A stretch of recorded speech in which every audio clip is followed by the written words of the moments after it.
నవరత్న రాణులు 15వ భాగం. కాళీమాత పరీక్షల కబ్బురు పడుతూ మెల్లగా ముందుకు నడిచాడు ప్రతాపసేనుడు. అలా 1-2 మైళ్ళు నడిచేసరికి దేదీప్యమానంగా వెలుగుతున్న ఆలయం కనిపించింది అతనికి.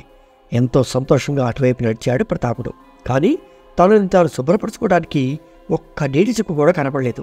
సూచిక లేకుండా ఈ గాయాలతో లోపలికి ఎలా వెళ్ళటం అంటూ మొదలుపడ్డాడు అతను.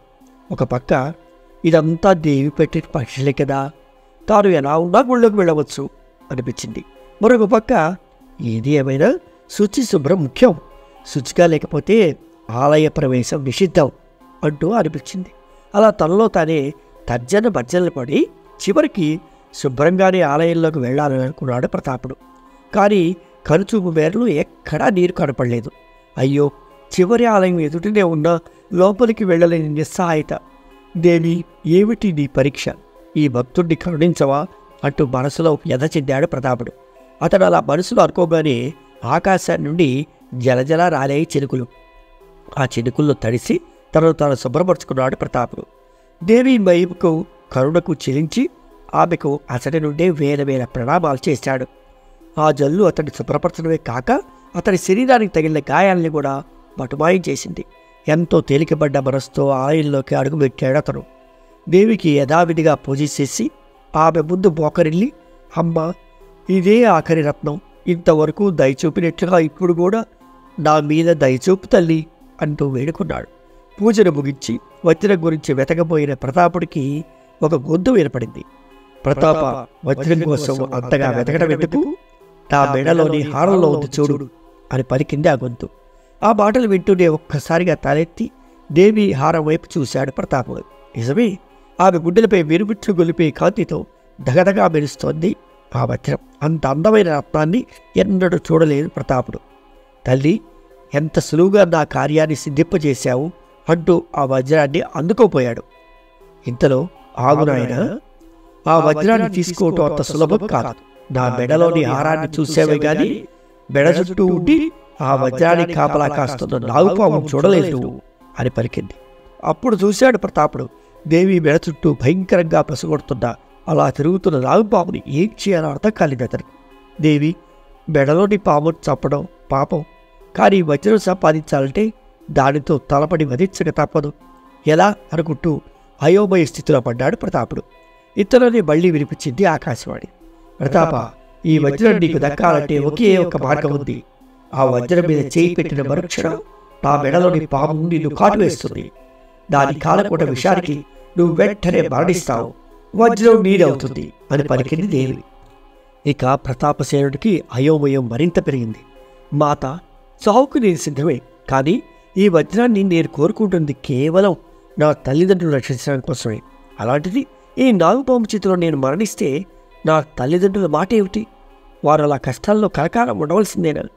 నన్ను ఇంతవరకు రప్పించింది ఈ మాట చెప్పడానికా అని ఎంతో బాధగా ప్రశ్నించాడు ప్రతాపుడు. అందుకు జవాబుగా, నాయనా, బాధపడకు. వజ్రం నీ సొంతమవ్వాలంటే నీ చావు తప్పదు. కానీ నువ్వు సంపాదించిన నవరత్నాలతో నేను స్వయంగా నీ తల్లిదండ్రులు చెర నుండి వినిపిస్తాను. నీవు చనిపోయినా నీ కార్యం సిద్ధిస్తుంది, కానీ అది చూడటానికి నువ్వు ఉండవు. అందుకు నీకు సమ్మతమేనా? నీ తల్లిదండ్రుల కోసం నీ ప్రాణాలను అర్పిస్తావా అంది ఆకాశవాణి. ప్రతాపుడు చిరునవ్వు నవ్వుతూ, దేవి, నీవే నా తల్లిదండ్రులు విడిపిస్తానంటే నాకు చింత ఇక ఎందుకుంటుంది? ఇంతకన్నా నాకు కావాల్సిన ఏమీ లేదు. నేను ప్రాణాలతో ఉన్నా లేకున్నా నా తల్లిదండ్రులు తిరిగి మామూలు మనుషులు అవటమే నాకు ముఖ్యం.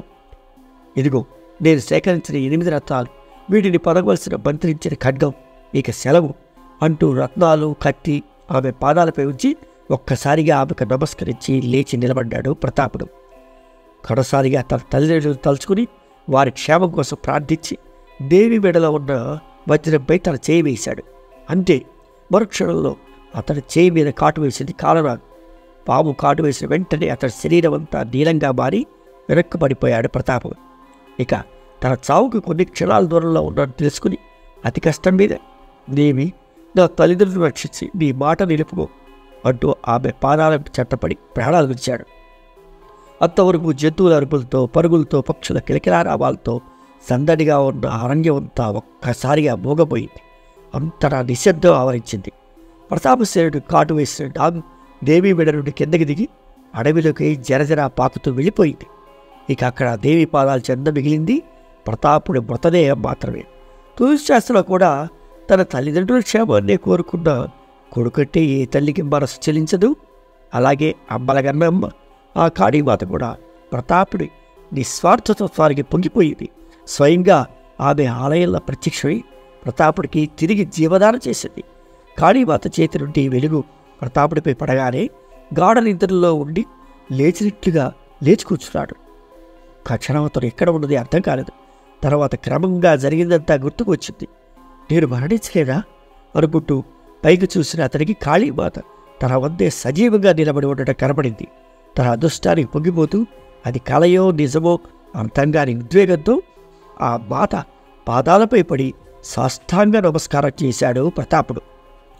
అతన్ని నిండు మనసుతో దీవించి, లే కుమారా, నీ గాఢమైన భక్తికి ఎంతగానో మెచ్చాను.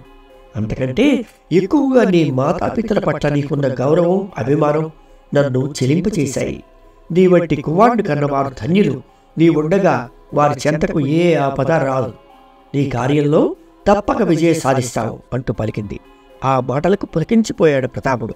అమ్మా, ఇంతవరకు నన్ను చేయి పట్టుకుని నడిపించావు. ఇకపై నీవే నాకు దిక్కు. నిన్ను తప్ప వేరెవరిని శరణు కోరలేను అంటూ తన అశ్రువులతో ఆమె పాదాలకు అభిషేకం చేశాడు. తన పాదాల చెంత కూర్చుని ఉన్న ప్రతాపసేనుణ్ణి తన స్వహస్తాలతో పైకి లేపి, కుమారా, ఇక ఆలస్యం చేయక వెంటనే నీ రాజ్యానికి బయలుదేరు. ఇదిగో ఆఖరి రత్నం వజ్రం. ఈ నవరత్నాలు నీ సొంతం. వీటితో నీ కార్యాన్ని సిద్ధింపచేసుకో అంటూ స్వయంగా తన మెడలోని వజ్రాన్ని అతని చేతిలో పెట్టింది కాళీమాత. ఇంతకు మునుపు ఆమె పాదాల చెత్త పెట్టిన మిగిలిన 8 రత్నాలను కూడా చేతిలోకి తీసుకున్నాడు ప్రతాపసేనుడు. వజ్రాన్ని ఆ 8 రత్నాలతో చేర్చగానే ఒక వింత శోభతో ప్రకాశించాయి నవరత్నాలు. వేరువేరుగా ఉన్న వాటి మెరుపు ఒక్కటయ్యేసరికి 1000 రెట్లు పెరిగి ఆ ఆలయ గర్భగుడిని వెలుగుతో నింపేశాయి. ఆ అద్భుతాన్ని ఆశ్చర్యంగా చూశాడు ప్రతాపసేనుడు. నవరత్నాలను తన కళ్ళకు అద్దుకుని కత్తిని చేతపట్టి కాళికామాతకు నమస్కరించాడు. కుమారా, ఈ ఆలయం నుండి తూర్పు దిశగా ప్రయాణిస్తే నీవు దర్శించిన మొదటి ఆలయం కనబడుతుంది. దానితో ఈ అడవి చుట్టూ ఒక ప్రదక్షిణ పూర్తవుతుంది. అలా పూర్తి చేసిన వారికే అన్ని విజయాలు సిద్ధిస్తాయి. జీవితంలో ఏ లోటు లేకుండా హాయిగా సాగిపోతుంది. కాబట్టి నీవు మొదటి ఆలయానికి వెళ్ళి ఆ ప్రాంగణంలో కూర్చుని ఈ నవరత్నాల నుండి కత్తిపిడిలో జాగ్రత్తగా చేర్చు. ఇక ఈ కత్తిని చేపట్టిన నీ చేతికి తిరుగుండదు అని ఆశీర్వదించింది. అంతర్ధానమైంది. కాళీమాత ఆశీర్వాదం పొందిన ఆనందంలో ఆమెకు మరొక్కసారి నమస్కరించి తూర్పు వైపుగా సాగిపోయాడు ప్రతాపసేనుడు. కొంతసేపటికి తాను ప్రయాణం ఎక్కడైతే మొదలుపెట్టాడో ఆ ఆలయానికి చేరుకున్నాడు అతను. ఆ గుడుల చుట్టూ, అడవి చుట్టూ ఒక ప్రదక్షిణ పూర్తి చేసిన వెంటనే ఏదో తెలియని వింత అనుభూతి కలిగింది అతనికి. అంతవరకు లేని శక్తి ఏదో తనలో ప్రవేశించినట్లయింది ప్రతాపుడి శరీరంలో. దివ్య తేజస్సుతో వెలిగిపోతున్న దేవీ ఆలయంలోకి ప్రవేశించాడు అతను. గర్భగుడిలోకి వెళ్ళి దేవీ పాదాల చెంత నవరత్నాలను కత్తిరి ఉంచి నమస్కరించి అక్కడే కూర్చుని ఒక్కొక్కటిగా నవరత్నాలన్నింటినీ ఆ కత్తి పిడిలో జాగ్రత్తగా బిగించాడు.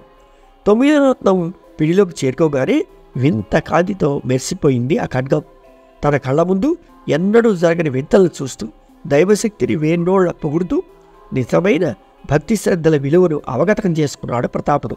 ఇక ఆ కత్తితో తన రాజ్యానికి మరలిపోదాం అని అనుకుంటుండగా, ప్రతాప, నా పాదాల చెంత ఉన్న కుంకుమ నీతో పాటు తీసుకువెళ్ళు. నీ రాజ్య సరిహద్దులు ప్రవేశించగానే ఆ కుంకుమని రాజ్యం అంతటా చల్లు. అదే కుంకుమ ముందుగా వీరసేనుడు రుద్రుడు పెట్టు. భువనేశ్వరి మంత్రశక్తి నుండి బయటపడి అతడు మామూలు మనిషి కాగలడు. నీ తమ్ముడు నీకు ఈ కార్యం సాధించడంలో అండగా నిలుస్తాడు. ఈ మంత్రించిన కుంకుమ నీ వద్ద ఉన్నంతకాలం నీకెలాంటి ప్రమాదం కలగదు. నీ వారిని కూడా మంత్రశక్తి వారి నుండి కాపాడుతుంది కూడా అంటూ ఆకాశవాణి వినిపించింది. వెంటనే దాన్ని కాళీమాత ఆజ్ఞగా అర్థం చేసుకున్న ప్రతాపుడు ఆమె విగ్రహానికి నమస్కరించి రాశిగా పడి ఉన్న కుంకుమను తీసి కళ్ళకద్దుకుని తన వద్ద ఉన్న చిన్న సంచిలో దాన్ని భద్రపరిచాడు. ఇక చివరిసారిగా దేవి స్తుతి చేసి తనను సదా కాపాడమని, తల్లిదండ్రులు రక్షించమని కోరి ఆలయ ప్రాంగణం నుండి బయటికి వచ్చాడు. అతడు రాజ్యానికి వెళ్దాం అని అనుకున్న మరుక్షణం అతని ముందు ఒక రథం వచ్చి నిలిచింది. అందులో నుండి రథసారథి ఎదిగి ప్రతాపసేనుడు నమస్కరించి, అయ్యా, మీ మిత్రులైన యక్షుల వారు పంపక ఇక్కడికి వచ్చారు. మీరు ఎచ్చడికి తీసుకువెళ్ళమంటే అక్కడికి తీసుకువెళ్తారు. మీ కార్యం సిద్ధించేంత వరకు మీతో పాటే ఉండమని నాకు ఆదేశం అందింది అంటూ ప్రతాప్ నుండి రథం వైపు ఆహ్వానించాడు. ఆ తర్వాత ఏం జరిగిందో వచ్చే భాగంలో చూద్దామా?